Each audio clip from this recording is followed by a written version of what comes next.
స్వామి శరణయ్యప్ప. నేను చాలా రోజుల తర్వాత ఇవాళే మాట్లాడదాం అనుకున్నాను, బట్ ఏదో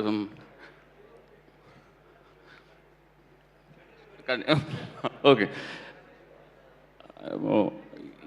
సారీ, ట్రై చేస్తాను మాట్లాడడానికి. యా, మాట్లాడాల్సిన అవసరం వచ్చింది అనుకుంటున్నాను.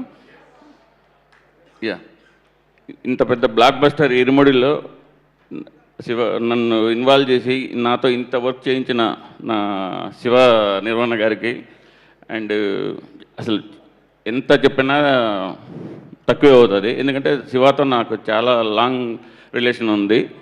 And love you Shiva, seriously. అసలు నేను కూడా ఎక్స్పెక్ట్ చేయలేదు ఇంత వర్క్ చేశాను అది అని. Thank you. And Mythri movie మేకర్స్లో Ravi sir almost 3-4 times miss అయిందండి. ఫైనల్గా నేను అడుగు పెట్టేశాను సార్. రియల్లీ అసలు చాలా చాలా చాలా థ్యాంక్స్ రవి గారు. అండ్ నవీన్ గారు, సీరియస్లీ సార్. అండ్ దినేష్ గారు, thank you so much sir support. And ఈ ప్రాజెక్ట్కి ఎస్పెషల్లీ ఏంటంటే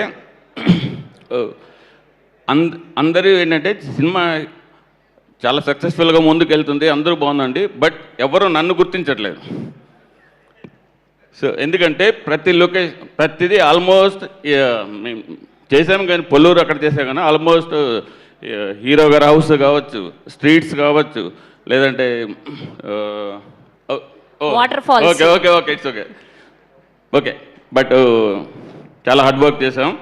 అండ్ టీచర్ హౌస్ కానీ ఇట్లాగా, బట్ నన్ను నేను చాలా ప్రూవ్ చేస్తున్నాను. మోరోవర్ ఏంటంటే, బట్ క్రిటిక్స్ ఎవరైనా కూడా ఒకసారి మీరు కొంచెం నా ప్రొడక్షన్ డిజైన్ మీరు గుర్తించాలని ఈ స్టేజ్ ద్వారా అడుగుతున్నాను. ఇంకా రావచ్చండి మీరు. మేము గుర్తించామండి ఆబ్వియస్గా. ఎస్, అండ్ అలానే మా ఫైట్ మాస్టర్ రియల్ సతీష్ గారిని కూడా జాయిన్ అవ్వాల్సింది. వన్ సెకండ్, నా టీంకి చాలా థ్యాంక్స్ చెప్పుకోవాలండి. నా భార్గవ్ ఆర్ట్ డైరెక్టర్, అండ్ మా ఆర్కే, మా మేస్త్రి జగన్నాథం మేస్త్రి, అండ్ పెయింటింగ్ మేస్త్రి వేణు అండ్ మోల్డింగ్ మేస్త్రి, తర్వాత మా ఎంటైర్ నాటి చాలా ఎంత హార్డ్ వర్క్ చేశారంటే ఆల్మోస్ట్ ఈ సినిమాలో ఎక్కువ నైట్లు చేసాం. కంటిన్యూ డే అండ్ నైట్లో వర్క్ చేయాలి, ఎందుకంటే ఆర్ట్ డిపార్ట్మెంట్ డేలో వర్క్ చేయాలి, సేమ్ టైం నైట్ షూట్ చేయాలి. So really thank you Bhargav, thank you so much.